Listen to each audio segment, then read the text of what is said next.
Nous allons nous intéresser maintenant aux différentes pages qui vont vous permettre de gérer les différentes données, sans pour ça passer par le PHP-admin que nous faisions jusqu'à présent. Ça vous permettra en l'occurrence par la suite de livrer avec votre site, avec un espace d'administration que pourront utiliser donc les utilisateurs finaux, sans pour ça nécessiter des connaissances spécifiques en informatique. Nous allons commencer par créer une page qui servira à la fois à la gestion et à la suppression. Pour cela, je vous invite à repartir de la base de la liste que nous avions donc créée précédemment. Nous allons reprendre par exemple la liste 3 comme point de départ. Je vous rappelle que cette liste 3 permettait d'accéder à une page fiche par le biais d'un lien. Donc la structure sera un peu semblable, donc de sorte à accélérer un peu le développement, on va repartir de cette base et nous allons enregistrer cette nouvelle page dans notre répertoire application et plus spécialement nous allons regrouper les différentes pages de l'administration dans un répertoire admin. Nous allons l'enregistrer dans article gestion puisque cette page va être dédiée à la gestion donc des enregistrements de la table article. Il faudra d'ailleurs par la suite renouveler la même opération pour la gestion de la table famille, etc. Donc nous allons l'appeler article gestion.php. Comme nous avons donc enregistré notre page dans un répertoire différent, nous devons donc modifier le lien qui nous lie avec le fichier de connexion. Nous allons donc le faire tout de suite. Il faudra donc descendre du répertoire dans lequel nous sommes, donc /, de sorte à accéder au fichier connexion MySQL qui se trouve un niveau en dessous. Voilà, donc nous avons fait déjà ce premier réglage. Nous allons commencer par faire des liens à configurer en fin de compte notre liste pour déclencher la commande de suppression. Pour cela, nous allons reprendre notre liste et nous assurer qu'elle fonctionne toujours à ce nouvel emplacement. Nous allons donc ouvrir un navigateur pour tester cette page.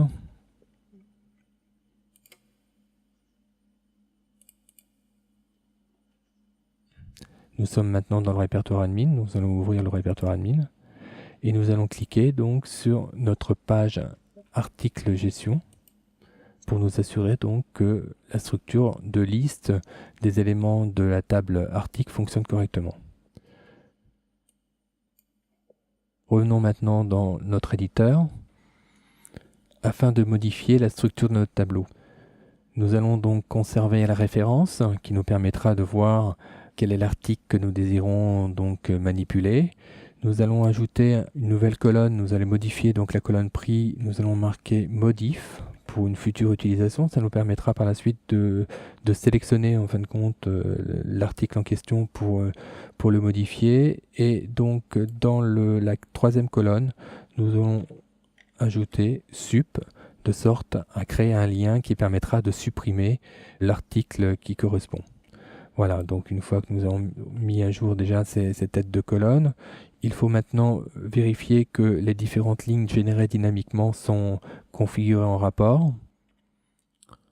Pour cela, la première ligne ici continuera donc d'afficher toujours les références, donc nous allons la garder telle qu'elle, alors que ici nous allons mettre en lieu et place un lien qui sera donc un lien de modif. Nous mettons par exemple modif. En ce qui concerne la troisième colonne, celle-ci sera dédiée à la suppression. Nous allons donc modifier le lien qui est déjà opérationnel et nous allons indiquer sup. Donc, et nous allons modifier aussi la page vers laquelle va être envoyé ce lien, puisque cette fois nous allons l'envoyer dans la page dans laquelle nous nous trouvons, à savoir article gestion. Nous enverrons comme information la référence, donc cela, ça ne change pas. Et nous enverrons en plus une information complémentaire que nous allons ajouter en paramètre d'URL, qui s'appellera donc sup égale OK par exemple, afin d'éviter des suppressions intempestives. Nous allons maintenant remonter en haut de la page pour commencer à saisir donc la requête de suppression. Il faut évidemment laisser ces deux lignes de code qui permettent d'alimenter la liste. Et nous allons donc créer dessous un test qui va vérifier que l'utilisateur a bien cliqué sur le lien de suppression. Pour cela, nous allons nous appuyer sur la fonction iSet comme d'habitude et nous allons donc lui demander de vérifier si la variable qui se nomme sup, qui est la deuxième variable que nous avons attachée donc au lien de suppression, sup, existe bien. Donc si cette variable existe, la personne donc a cliqué sur un des liens désirant donc supprimer l'un des enregistrements de la table. Il va falloir donc dans ce bloc qui s'activera donc qui s'exécutera uniquement lorsque le lien sera cliqué, insérer la procédure de suppression de cet enregistrement. Pour cela, nous allons reprendre la même structure que pour le select, à la différence près que nous allons devoir modifier donc la requête par une requête de delete, en l'occurrence. Donc delete from, il s'agit donc de la table article. Et nous allons devoir indiquer la clause where pour lui préciser de quel enregistrement il s'agit. En l'occurrence, la clé primaire de l'article étant donc référence, nous allons donc utiliser référence pour cette clause et nous allons lui demander de vérifier si la référence est égale, donc ne pas oublier la simple cote puisque ça va être du texte, la référence est du texte. Je mets ensuite une double cote pour introduire ma concaténation et là donc l'information que nous allons utiliser sera le deuxième paramètre get que nous allons récupérer, à savoir get référence, puisque le lien cliquable générant la suppression, je vous rappelle qu'il y a deux paramètres, il y a référence et sup. Voilà.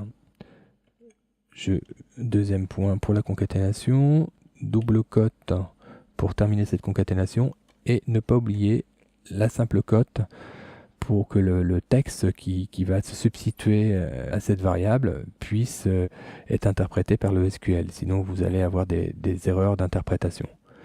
Je propose aussi de modifier cette requête, le nom de la requête, en ajoutant donc requête 2 par exemple, pour éviter les éventuels conflits avec la requête précédente. Et nous allons donc avoir résultat 2. Nous pourrions éventuellement nous passer du résultat, nous pouvons d'ailleurs l'enlever, puisqu'en fin de compte, ce qui importe, c'est de soumettre la requête au serveur. Et dès lors que cette instruction sera exécutée, l'enregistrement donc sera supprimé dans la base.